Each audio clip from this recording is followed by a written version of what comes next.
artificial intelligence? Is it an efficiency tool, or is it creating some kind of new blind spot? It's a frontier moment similar to when the internet started. A permanent part of the AI future is managing the energy usage. If it's something useful being produced, it's a good use of energy. The problem is, what is a decent, helpful versus what is complete garbage? And obviously, there's a ton of that out there right now. About the social cost. Companies look at AI and say, great, I can replace a coding team or my copywriter or my sustainability analyst, save money, and maybe my greenhouse gas emissions will go down because I don't have people commuting to the office. To me, that sounds like a dangerous trap, the idea that we're trading carbon efficiency for economic instability in some way, right? Yeah, it totally is a trap. It's a fairly crude and cruel example of how sustainability metrics can be manipulated. It's like a Rust Belt scenario for white collar work. You can't solve environmental problems like biodiversity, water scarcity, climate change if you have a shattered economy and mass unemployment. That instability is going to completely destroy your ability to make progress on important issues. The whole point of responsible AI usage is enhancing human expertise, not replacing it. In reporting, for example, there is so much drudgery that should be enhanced, automated, and dare I say, replaced. The sheer volume of ESG surveys and reporting obligations from investors and buyers, it's literally death by questionnaire. This might be where some of the solutions that we're building today actually land, and folks can focus on strategy.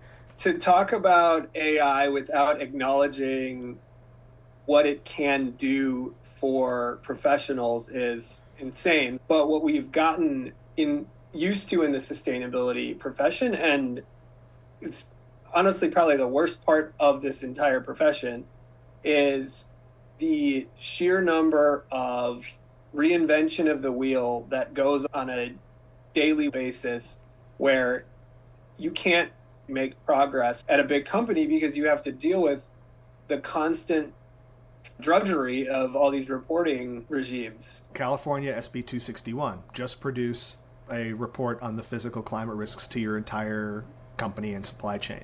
Or EcoVadis, right? Fill out this 100+ question survey, and you're going to be rated and ranked against others and then report it out to one of your buyers. Scope 3, we heard from one of our clients the other day, really talented guy, who said he spent hundreds of hours trying to roll up procurement data from different entities to meet an investor's requirement. Teams are chronically under-resourced. Nobody's getting it all done because it's too much to do, and they're not given enough people or resources to do it. This is an absolute game changer in being able to deliver on more value from a consulting standpoint. Internal teams can deliver on more.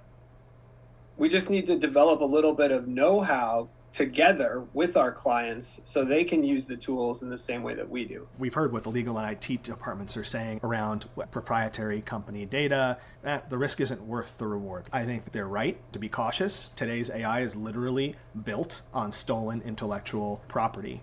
How do we make the human in the loop element a non-negotiable? If you don't have governance, you don't have a strategy. And any company that isn't already establishing that is already behind. Where we come in, we help them upgrade these policies and SOPs and figure out exactly where AI can fit in and get leaders comfortable. If you can cut the 20 hours of busy work down to 5 using AI, and that's absolutely possible, you are better off, your company is better off, the climate is better off, any issue you're working on is better off with you spending more time thinking about how to solve problems and less time thinking about how to parse thousands of pages of information. So it's not really about hype, it's about actual utility, time savings. So for folks who are watching, if you're trying to navigate this AI transition, especially around sustainability and how you can improve corporate efficiency and workflows, that's where we can help you build a roadmap. That could be automating ESG reporting, benchmarking competitors, setting up a governance policy that actually works if that's where you are. We can absolutely help. Yeah, we're good at it. Give us a call.